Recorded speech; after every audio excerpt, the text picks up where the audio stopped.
Hello and welcome to the third day of Hyper Annotations, streamed live from Venice, from the amazing ocean space of TBA 21. And I'm sitting here with Marina Fokidis, Hi. and I have one question for you. It is how I'm interested in how it is possible to develop an art world that goes beyond the notions of exhibiting at 3 or 4 locations like New York, London, every 2 years in Venice, uh, every 5 years a documenta. How can we develop new song bigs, new castles? How can we take in the notion of regionality without succumbing to nationalism? Yes, it's a very difficult. Hi, thank you for having me here. That really beautiful day, right? It's a very great question, but also very difficult to answer because we are all part of this, trying to find ways, but it's not always so easy for different reasons. But there is also one fundamental one, and this is money and greed. If the two separate from each other, because it's a love affair, money and greed, then we might be able to do it. Let's say that funds can go in places that doesn't generate more money. So that means that the ones that they have the money should stop being greedy, right? I was recently in Havana Biennial, and I was very impressed by the biennial. It was wonderful, so well situated, by the people that they were visiting the biennial because it's for free, and there were tons of people, as many as here in Venice Biennial, but different. You know, it was mostly the citizens and of Havana and Matanzas, and also at the same time I was very interested and puzzled about the report in the Art Forum and all these art newspapers about censorship and people being taken to prison. I was there. So the level of censorship, it's to my mind, and I'm not like nostalgic or romantic, or I'm trying not to be because I am romantic. To my mind, the level of censorship is much, much less than the level of censorship in any European place or in Brazil or anywhere I know. I'm sure if somebody goes outside the White House and starts saying that Trump is a fucker, one way or another, they'll find a way to arrest him, you know, or to take him out for it momentarily. So I think that the artists that are claimed that they're being arrested or followed, they're doing also for career. It's a career-oriented agency because they know not so many people from our world will be in Havana. Now, why I'm saying this? Because I think that Cuba and Havana, now that I've been there, on its own, it's an art world. You know what I mean? It's an art scene. They just don't care to attract the same people.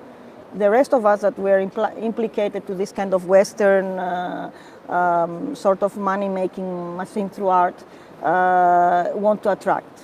So, for example, this is a situation. And my question will be, maybe I can divert the question, how can we create a regional art centers that are not Cuba, Havana, or New Delhi, or Rio de Janeiro, because the centers that I visited recently and I see interesting things is there.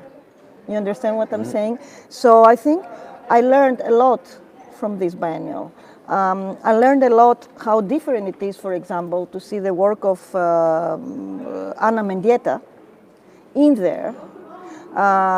Actually, not even her videos that were not meant to be work, as he was saying. I mean, the videos was documentation, but different sculptures reenacted with candles and stuff. And how is to see people that they were visiting the biennial, but because there is references to Afro-Cuban religion, they were even somehow praying to the work. You understand what I'm saying? Yeah. So this for me is a way, once you start doing things that are situated, unlike this biennial that it's not situated here but in New York, for example, this particular edition, then you start breaking the sender down. Because what matters in Venice, maybe the ocean matters in Venice, or the pollution, is not what matters in New York. You know, so I think one question to this, to wrap it up, will be by being situated well in the ground and speak to the community that is around you, and then this will bring much more people because they would be interested to see what are the pedagogies and the lessons that you have to give to the international art world. I see Anat Mediata's work as a form of reconstitution or relation with the earth, with nature maybe even. And we're now in Venice, a place that was built against, so to say, the will of nature. It's like the most modern city, so to speak, because it was built on an island and it was a created island.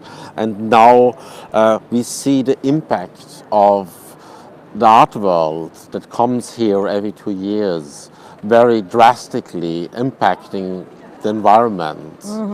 And while there are a lot of programs that claim criticality, few bring their participants with train like TBA 21 through. So I was pondering, because of these discussions that I had with the people of TBA 21, on the impact of an international art world on the environment, because we are constantly traveling. We are flying from here to there, and we are not going to make a train biennale. Yeah, exactly. We are still have to hop on and off. So how can we sustain this practice while thinking about the environment? How is it possible to transcend this practice and still being part of the art world that forces us to use a plane every second day? Yeah, that's the thing. Also, the other, I wish I could come on train, for example, or boat, but it's 5 times more expensive than the plane. That's the other question. Like it took me, my flight from Athens to here is only 1 hour and a half, and it costs around 60 euros one way. We're taking the boat and arriving by the sea, let's say, or by other means, it will be 250 euros one way and a lot of time. But coming to this, time and commitment is an answer to this. Is everything you say correct, that all these planes and the damage we do, but also we are in a place that it's among the places that in 50 years will not exist, right? It will sink, together with many other places. We all know it, but we don't do much about it. And because it's so crazy to think about it, like we will be drowned in 50 years, and it's not so far away. So yes, I am with you, and I was a little bit, I am a little bit impressed that this biennial, in Venice Biennial in general, although it's situated in Venice, doesn't take this subject as its main subject, because if I was the artistic director of this biennial, the first thing I would have thought would have been this. And I was trying to think why this is not happening. And then it goes hand in hand again with the greed and the money and all this, what I was saying. Because, for example, there are some initiatives like this one and other initiatives that, for example, people invest the money on these issues. But as Venice Biennial, we have not to forget, is a biennial that doesn't give money to the artists to produce their work. Do you know what this means? They're relying to galleries. So you have to, it's not bad, okay, poor galleries, they have to do this, but then we are walking along these Arsenale corridors and we feel we are in Art Unlimited. I literally thought, oh, where is the VIP room, And why? Because in order to produce the work, and the people that they want to invest money on issues like that, not on issues like that, on art, is also people that they want to create wealth for themselves. So they will basically give money to works that will bring them wealth or that will make their collection richer, blah, blah, blah, blah. So this is the problem. If we are all together under this disaster of the environment, it's done. We are all rich, poor, mixed race, we are all facing the same problem. If there is another kind of dialogue and communication, for example, the sender here with the biennial, and try to help this, maybe we're gonna see biennials on the environment issue. The commitment and time that, of what I understand, is this sender is operating all year, right? Yes, it's operating all the year. They have like different programs that they are happening all around the world, and this is just one of their places. So I think that this is a very interesting initiative because it gives time to an issue that needs time. You understand what I'm saying? And I hope eventually, apart from all these places in the world, it will also help other places that it's not under their brand, like the Venice Biennial, to maybe for the next, let's say, edition or the next, in 2 years, to dedicate itself in environment. If there is funding coming from different places and the environmental reason and cause will be pushed, then I guess an artistic director will, I see a lot of what I call hypergrowth in the art world.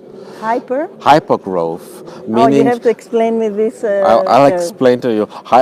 Normal growth would be you take a little bit of earth and you put water on it and some seeds and it sprouts. Hypergrowth would be to do the same, but then you put as much as possible chemicals on it so it just sprouts fast, and then all the energy in the earth is depleted, and you replace the earth and you put something new and you do the same process. So I often see that institutions do one show about feminism, and the next one is then founded by a sexist guy, and the show is about whatever other topic, and then another show, and you see that the structure of the next show also is like a deconstruction of the former one. Yeah, and you spend so much money on this. It's a great term. And very few institutions follow up on the claims that they make with their shows. And I think we have to learn, or maybe we should have to learn, slow growth and sustainable growth. Exactly. And really like saying, if I make this show, this means the follow-on has to learn from this. We have to develop attractionality, I think, in the art world. But how can you learn when you have a show like this biennial, for example, that, like, let's say you would be the next one, or I would be the next one, or you would be the next one. How can you learn from a biennial that somehow, and I'm sorry for my opinion, we're all opinionated, and there are great things also, that somehow dares on the grounds of Venice to bring a boat. That is a boat where hundreds of people lost their lives as a sculpture. And also maybe the uncle of the guy that cleans the toilet, or the uncle of his uncle, or a relative lost their life in this boat. How can I learn from this? The only thing I learn is not to repeat it. Yes. And I say this particular issue because, for example, look how people don't learn from each other. Years ago, an Italian group, quite known, I think, in the art world, called Multiplicity, and another group called Stalker, both Italian, they dealt a lot with these boats and these kind of issues of boats being sunk with immigrants, illegal immigrants, and help the families to find the passports, to find where, as in the form of the artwork, of an art piece, like using the agency of art. And now we have an artist represented by one of the most successful economically, financially gallery, bringing the carcass of a boat. What is next? The skeletons? What can I learn from this? I'm afraid that if there will be a continuation. And also, I'm saying also this because there is a very weird incident. When I was coming here, I took this plane that I told you, the 1-hour plane, and I arrived to the airport and they tell me, oh, it's overbooked. I'm like, what is overbooked? I booked my ticket for months ago. No, it's overbooked. You cannot go. To make it short, they tell me, don't worry, you're going to fly anyway. I'm like, just go to the gate. We have to tell you it's overbooked. I couldn't understand. The story goes that it's overbooked because 14 people had fake passports and they knew of it. They knew that, and they tell me, and I'm like, how do you know?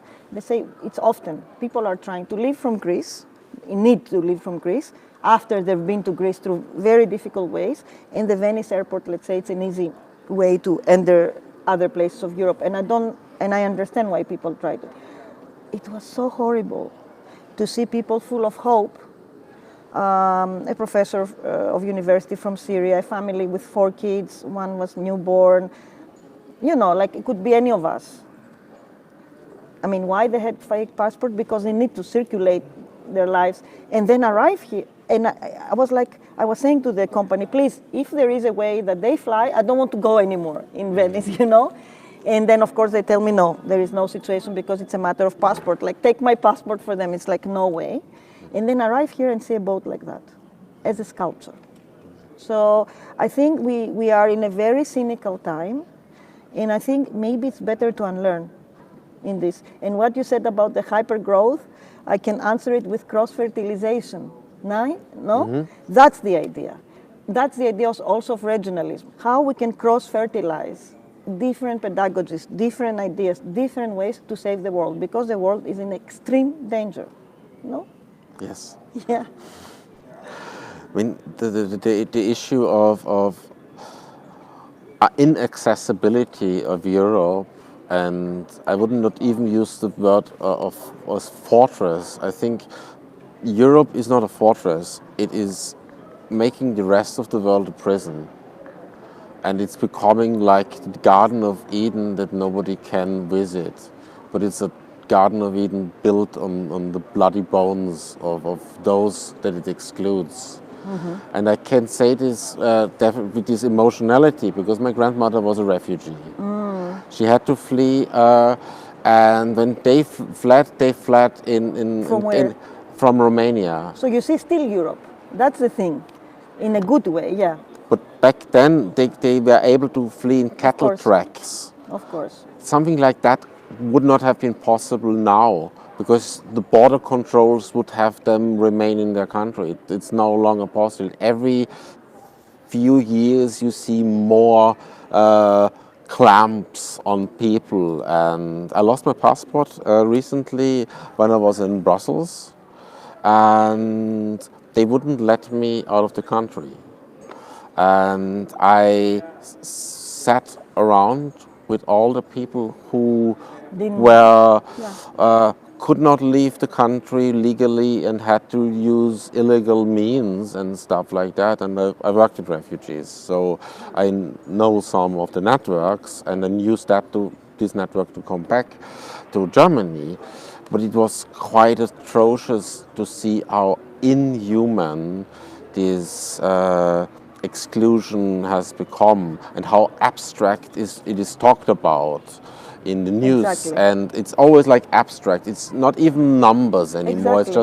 It's just we are no longer building a wall. We're just building an exclusionary fence and stuff like. It's always nice words that then mean death and hunger, the others. I really think we should like lift the textiles that are covering the real. Exactly. Yeah. I'm totally with you in that. And I think that, for example, I was born in the idea of Europe. I don't know before, and like European Union, let's put it that way. Because it's not only, yes, Europe is a fortress, some part. Like Greece is very penetratable through the sea. And although we've been pressed by the rest of Europe to guard the borders, what borders in the sea, Of course, there are the nationalists and the populist parties and the Golden Dawn. Actually, 3 weeks ago, we had the first trial that the people were convicted of a racial murder. They were fans of this Golden Dawn Nazi party. I mean, not the party. The party was not convicted, but it was a Pakistani refugee that was killed while going into work on pure racist motives. And for the first time, it was written in the kind of conviction that the murder was not hate or cold blood, but racist murder. And it's in history of Greece, it's the first time this happened. Also for somebody that it's a Pakistan illegal refugee, And so I'm very glad. So somehow the border in Greece is a little bit flexible, because you have to understand we are Europe, but we are closer to Syria. I mean, proximity by plane, by anything, than we are to London, So what is Europe? Also, there are the edges of Europe. Like you say, with your grandmother, she had to flee from one European country to the other. And I am very much for open borders in Europe. Not from around, but I think some places have. The problem is Greece has open borders, sort of, but then Greece is also a country that it's on crisis. And it's kind of interesting because Greece, Spain, and I don't know which else country, but the two for sure, are the only ones remaining with socialist governments. You know what I mean? So there is many things there that they are at stake. But we are told that culture helps these issues. And now we are here, arriving here, seeing this boat as a sculpture. And then somebody says, yeah, you see, you can discuss about it. No. This is very cynical. It's as cynical as it's a flying company, an air company, that overbooks 10 people because the average of fake passports is like 8 to 10 in every flight between Greece and Italy. This is horrible, This is horrible. We have to get out of this circle of killers, And art used to be an agency before where these discussions can happen. So my question is also, I will answer with a reverse question. How can we save art from its unhealthy cynicism? I have a counter question that leads perfectly into that. At least I think that. I see that as a minimal history of creating. I first see a history of creating as creating for objects, commissioning objects, putting objects on pedestal and thinking about that then led to a creation of ideas. And now I see like glimpses on the horizon of creation of solutions, creation of actual possibilities of how can we foster social growth and how can we foster and change art into something that is more like a nexus of where different strands of humanities and sciences and organizational skills can meet and bring something forth that at least can help regional practices. And I think if we foster that more, these small plans of solution-based creation, which I think the last documenter that you were part of, already had like moments of that. It was always like already one of the glimpses of the horizon of this new kind of creation. If the art world dares to give more water to that plant, it will become a new super architecture that we can build new projects on, that then will give back to the localities that the projects are in. Yeah, it's totally like that. I call this, let's say, process something like, instead of internationality or stuff, or interregionality, interlocality.